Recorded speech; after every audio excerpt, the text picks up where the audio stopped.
Estamos con la sesión de tarde, última sesión, que va a tratar sobre archivos culturales, sociabilidad y vida cotidiana, música, comida y teatro. La idea es hacer un tercer eje relacionado con la cultura, pues con música, comida y teatro, relacionadas con los sefardí, especialmente a finales del siglo XIX, principios del XX, pero también en el impacto en la identidad sefardí actual. Vamos a hablar de las prácticas de sociabilidad, patrimonios materiales, inmateriales, la memoria cotidiana, más allá de lo estrictamente textual, que es lo que hemos estado hablando hasta ahora. La pionera de este campo del teatro sefardí, aquí dice en Turquía, pero el teatro de los sefardíes orientales, la pionera fue Elena Romero, que publicó su tesis doctoral en 1979, un fruto de una detallada investigación de 10 años, lo que nos trajo registrado 684 obras teatrales de los sefardíes orientales asentadas en las tierras otomanas. Cuando digo tierras otomanas, desde los Balcanes hasta Egipto, Alejandría. Yo, para esta ponencia, me he intentado limitar un poquito en las tierras de la República Turca actual, pero a lo largo de la investigación, de indagarme en la obra de Elena Romero, vi que no me era posible solamente limitarme a esas fronteras, entonces tuve que agregar a Salónica y ahora os voy a contar un poquito de eso. Bueno, el teatro sefardí, ¿qué es el teatro sefardí? ¿No? El teatro sefardí, la definición o los criterios según Elena Romero, que esté escrito por un judío o dirigido a un público judío, que contenga temas relacionados con la vida o cultura judía, o esté escrito en judeo-español. Eso es el teatro sefardí o una obra de teatral sefardí para Romero según sus criterios, ¿vale? Y su motivo era dar a conocer a una cultura y una historia que habían quedado silenciado por persecuciones, guerras, migraciones, que fuimos hablando un poquito en la primera sesión. Entonces, como esas comunidades con una producción cultural magnífica fueron desplazadas, reducidas o incluso desaparecido, entonces su estudio lleva otro valor agregado. Mi primer contacto con este tema fue en 2008, siendo una estudiante, doctorándome todavía en la Universidad de Estambul. Entonces allí lo consulté, pero no, deciros la verdad, no estaba buscando muchos detalles. Entonces estaba haciendo un poquito de skim reading, cuáles son los criterios, cuáles son los temas, cuáles son los géneros. Tomaba lo que necesitaba para basar mi estudio y pasar al teatro de los sefardíes de actualidad de Turquía.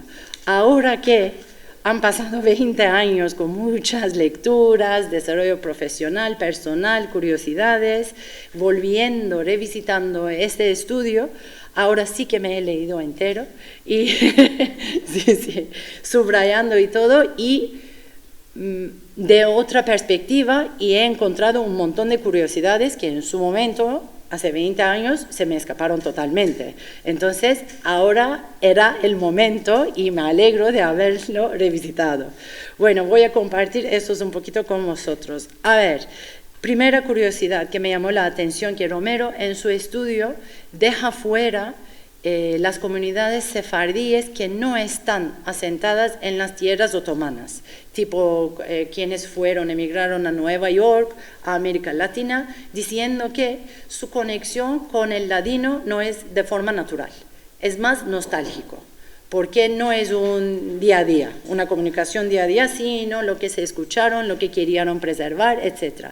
Entonces me llamó mucho la atención y esa curiosidad me gustaría llevarlo ahora, más adelante, al Turquía actual. Vale, empezamos un poquito. Bueno, me gustaría empezar con la geografía. Como os dije, intenté limitarme con las fronteras de Turquía actual, pero Salónica me gritaba, me decía que estoy aquí, miran el número de la cifra de obras teatrales, es que combinada Estambul y Esmirna no llega a la producción cultural de Salónica. Entonces tenía que agregar eso, pero sí es cierto que he dejado los países balcanes de hoy en día fuera, que tampoco eran, bueno, tenían obras teatrales, pero no llegaba. La cifra total de todo el estudio es 684, pero incluyendo Salónica y el resto de Turquía, la cifra llega a 469. Entonces podéis ver la magnitud de producción de estas tres ciudades, Salónica, Constantinopla, Estambul y Esmirna. Entonces ese triángulo no es solamente cultural, sabemos que es de comercio también, es de lengua también, son ciudades portuarios, entonces hay mucho intercambio de mucha gente viniendo, yendo, todo eso, y eso se refleja en su día a día, en muchos aspectos, ¿no? Y uno de estos también es su cultura a través de obras teatrales. Igual sí, aquí no he puesto, sí, a la derecha dice, también me ha llamado la atención que están registradas 11 obras teatrales publicadas, pero nunca representadas. Eso me llama la atención porque en la actualidad Turquía hay una autora que también publica o publicó en su día muchas obras teatrales sin ser representadas ninguna. ¿Vale? Voy a hablar de eso más adelante. Siguiendo, ese intercambio de tres ciudades, su comercio, su cultura, refleja también en la riqueza de su idioma, de su lengua. Como hemos hablado, está siempre en la mesa judeo-español, de primera lengua de comunicación. Luego viene Alianza Universal Israelí, con su francés, la ruptura voluntaria, entonces ahí está francés. Hebreo siempre está en la mesa, más bien es un tema más religioso para oraciones, rezos, pero siempre está hebreo. Y luego, ¿qué pasa? Con los nacionalismos también se agrega griego y el turco.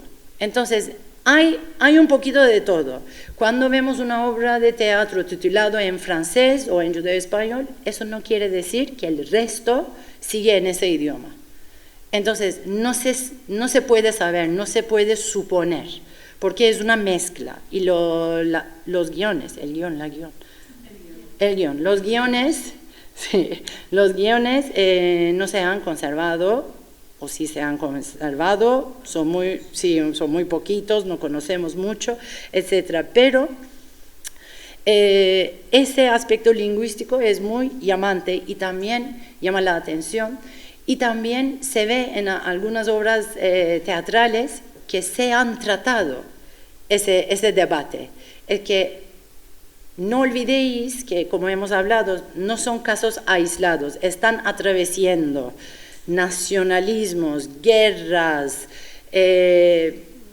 el caso Dreyfus en Francia, que tiene su eco en otras comunidades. Entonces se hablan a través de obras teatrales y también está sobre la mesa la fundación de Israel. Sabemos que está el Balfour Declaration, está Herzl intentando hacer conexiones para fundar Israel y todo eso. Y en las obras teatrales también se habla qué idioma los judíos tienen que elegir como su idioma propio. Entonces, no es como un elemento natural, sino por decisión, ¿no?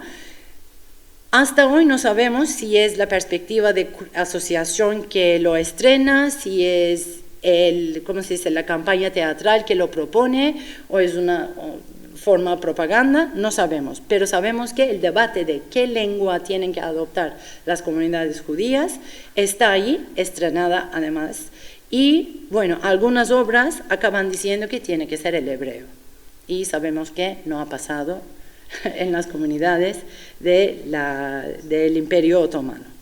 Bueno, también eso me lleva que en 1912 Abraham Almelech llama la atención sobre la cuestión de la literatura en judeo-español y dice que no existe tal literatura. Él niega el valor de literatura en ese idioma, dice que su producción sí que hay, pero no es literatura, tiene que ser en hebreo para que valoramos de tal manera. Entonces, es otra curiosidad que también puedo hacer una conexión con Turquía actual, que voy a hablar un poquito más adelante. Pero lo que pasa es que estas ciudades, con este elemento multilingüístico, se hablan entre sí.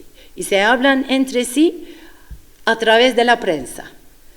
Una obra de teatro que se estrena en Salónica tiene su eco en un periódico que se publica en Constantinopla, viceversa, o en todas las ciudades que están publicando un periódico. Entonces se hablan entre sí a través de eso, se debaten, se informan, se educan. Entonces los periódicos, la prensa, lleva el peso de ese debate intelectual o actual para su tiempo, para tanto divulgar la información que les está llegando desde fuera, como para definir su futuro un poquito, ¿no? Bueno, aquí podéis ver las cifras de periódicos que entraron en el estudio de Romero. Salónica también sobresale y está bien, pero en Edirne aparece un periódico y Edirne tiene la tercera grande sinagoga de Europa, ¿no? Entonces, con una comunidad bastante grande. A mí me sorprendería que no hubiera más prensa. Tal vez no se conservaron y no sé, perdieron totalmente, pero me gustaría creer que ha habido más prensa ahí, más producción cultural también, porque la cifra de obras teatrales que aparecen en Edirne también son muy bajas, pero normalmente en cada Purim, cada Hanukkah, se hace una obra de teatro. Es como una tradición que ha llegado hasta mi infancia, que siguen haciendo en el colegio judío en Estambul, así que no ha entrado aquí, pero eso no quiere decir que no haya, ¿no? Tener en cuenta eso. Aquí he puesto los nombres de los periódicos que entraron en el estudio de Elena Romero y es espectacular para mí. Bueno, ¿qué más? ¿Sigo? Vale. Los temas. Sí, los temas. Es que ya lo tengo tan incorporado, a veces pienso que todo el mundo lo sabe, entonces puedo saltar unas cuantas cosas. Eso me pasa. Bueno, los temas. Los temas también, según Romero, son categorizados en 3. Son obras de autores sefardíes escritas en judeo-español que hablan de su propio mundo comunitario, problemas cotidianos, conflictos familiares, tensiones sociales o ideológicas, ¿no?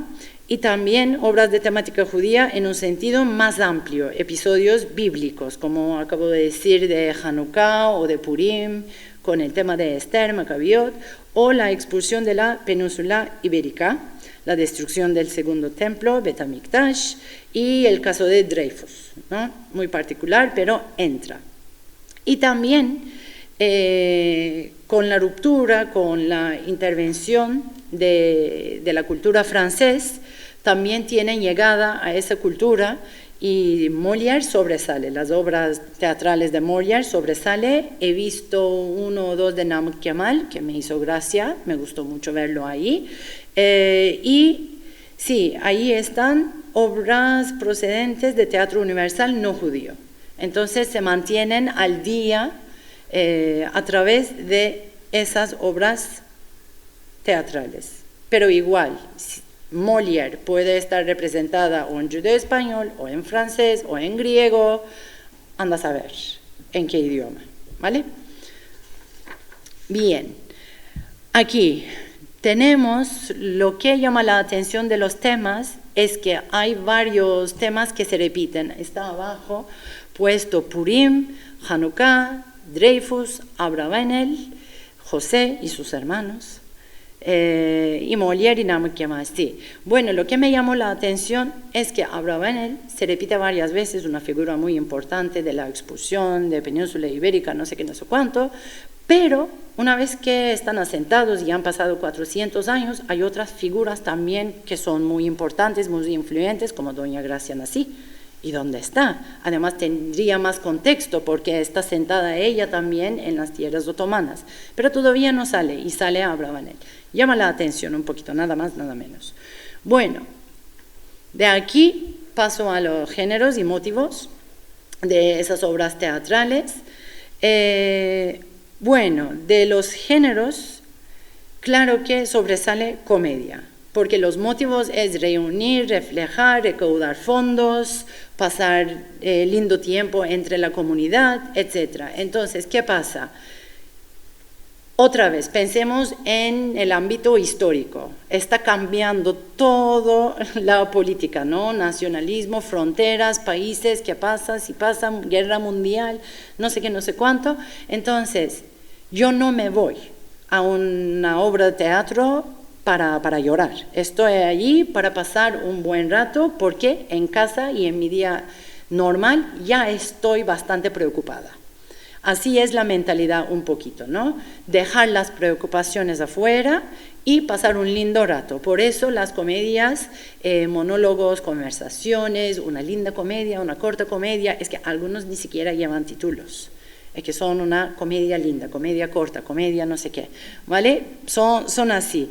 Pero comedia sobresale no quiere decir que no hay ni dramas, ni musicales, operetes, hay de todo un poquito, pero mayor y menor nivel, por ahí va. Pero comedia nos hace sentir que está aquí, ¿vale? Bueno, ¿qué más? Sí. Bueno, ahora me gustaría hacer el camino al revés, de motivos, géneros, tema, prensa, lengua, geografía para Turquía actual. ¿Dónde estaba el teatro entonces, hace un siglo y pico, y dónde está el teatro sefardí ahora un poquito? Bueno, hablando de eso, de géneros y motivos, no ha cambiado mucho. Los géneros siguen siendo comedia, baile, música, para igual pasarse un buen rato en la comunidad, para reír, para olvidar las preocupaciones diarias, ¿no? Y en ese sentido, en los años, diría 80, por ahí 90, algunas asociaciones juveniles judíos, como Dostluk Yurdu Derneği, Göztepe Kültür Derneği, más tarde, han creado unas fórmulas que funcionan para la comunidad y eso dio lugar a obras teatrales que hoy por hoy conocemos, las series de Moïse. No sé si conocéis, pero son muy famosos en la comunidad y para los científicos en este campo. Popularizadas por Jojo Gözcü y también GKD, Göztepe Kültür Derneği, ha optado por varias décadas, más de 2 décadas, vaudevilles. Hacían siempre misma comedia, hasta que no funcionó o la gente se hartó o los protagonistas se envejecieron, es que las cosas han cambiado últimamente, pero hasta los principios de 2000 era comedia bastante formulada, bastante similar y parecida año tras año. Bueno, los que cambiaron son temática, prensa, idioma y geografía, que no es poco, diría yo. Temática, por ejemplo, como dije, por mucho tiempo, el estudio de Romero termina en 1940. Sí, yo en 2008 lo he retomado en 1945, para entonces 2008 y últimamente he hecho otro hasta 2025. Entonces, el temática vemos que sí que ha cambiado. Eran las fórmulas de Jojo Gözcü con series de Moïse y vaudevilles de GKD, pero GKD, por ejemplo, dijo que ya no tenemos la memoria colectiva, ya no recordamos quiénes somos, quiénes fuimos, y hay que enseñar, educar a nuestros hijos lo que nuestros abuelos sí que han pasado. Entonces aparecen temas de Shoah, Holocausto, ¿no? Esos empiezan a aparecer y también empiezan a aparecer temas muy, ¿cómo se dice?, muy locales, como el barco Struma, que se dio a hundir en Mar Negro con miles de judíos ahí dentro, escapando de Rumania, si no me acuerdo mal. Y también al varlık-vergisi, impuesto sobre patrimonios. A mí, ahí hay un doble sentido de esta palabra turco. A mí siempre me ha gustado, yo prefiero traducirlo como impuesto de existencia, porque varlık, el var olmak, ¿vale? Para mí es un impuesto de existes, entonces paga por eso. Yo siempre lo interpreto así un poquito. Pero bueno, entonces ello también entró. Pero ¿qué pasa? Son temas bastante dramáticos, con la excepción de Shoah, siempre que hay Struma o varlık-vergisi, lo que sea, hay baile, hay música, hay optimismo, un poquito, ¿no? Siempre se pone allí elementos para que sea un poquito no abrumador, sino más expectativa, más optimista.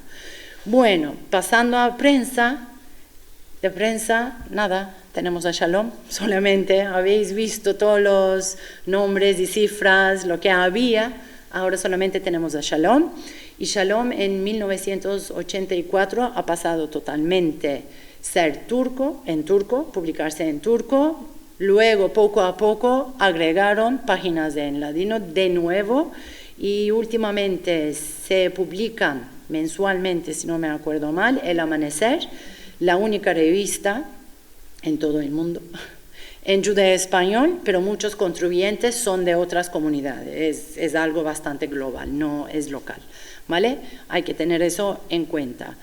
Idioma ya es un turco, ya no existe judeo-español, nada de hablar, ni el público lo entiende, ni los actores en el escenario pueden ni improvisar ni pueden entender, entonces el idioma ya es turco totalmente.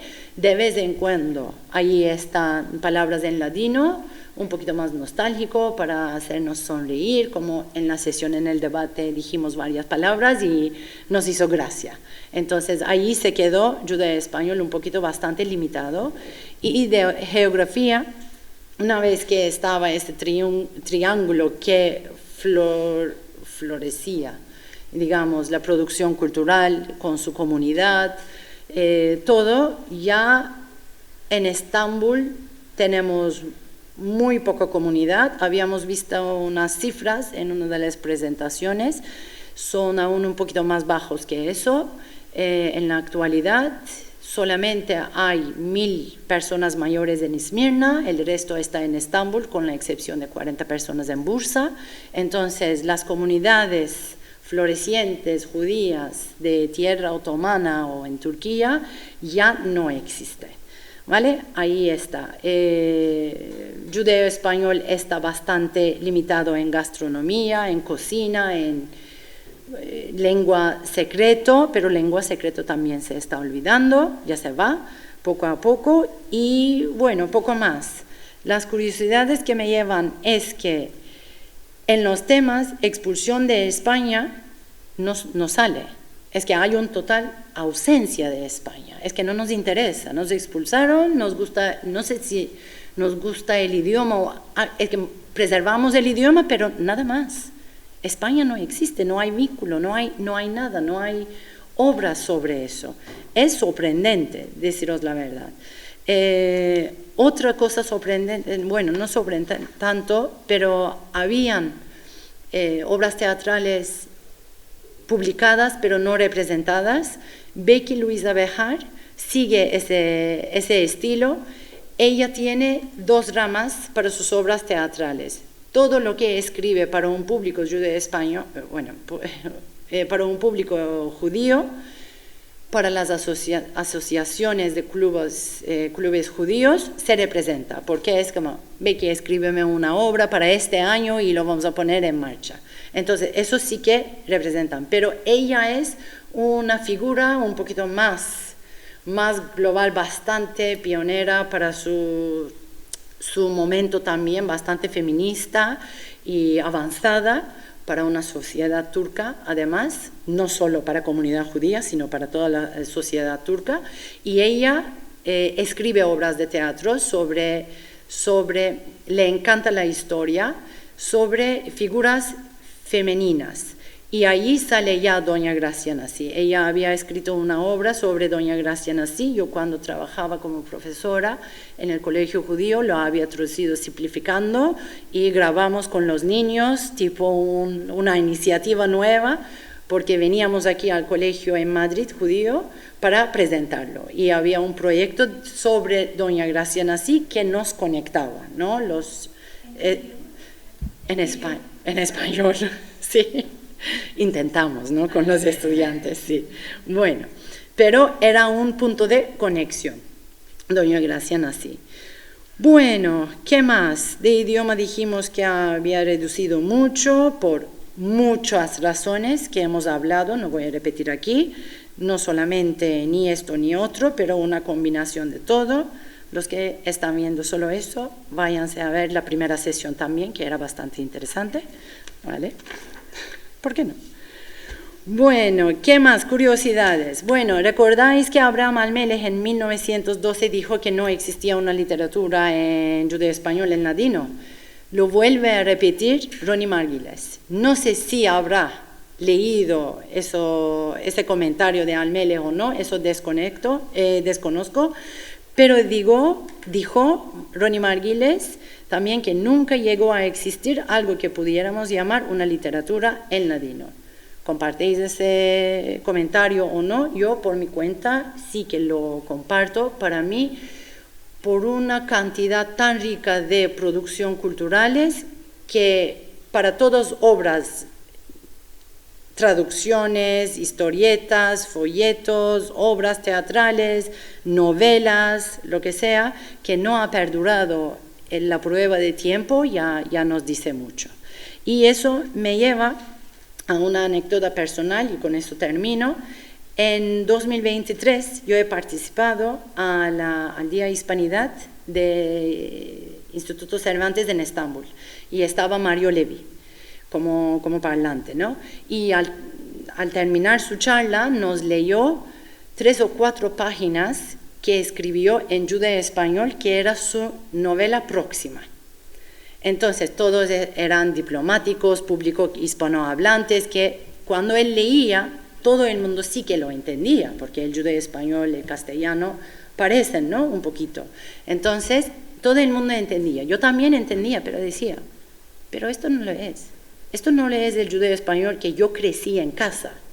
Entonces, cuando terminó la charla, yo me acerqué a él y le dije, mira, sí que he entendido, pero no es como hablaban mis abuelos, no era el léxico, como lo construyes. Entonces, no tiene nada que ver este judeo-español que el judeo-español que, bueno, algunos tuvimos la oportunidad de conocer. Y él me dijo, sí, es que es mi proyecto convertir a judeo-español en una lengua literaria. Entonces, con esa afirmación ya me quedó bastante claro que no lo era. Entonces le dije, ¿pero cómo lo haces? Sí, me ayuda esta persona, otra persona, porque no es posible.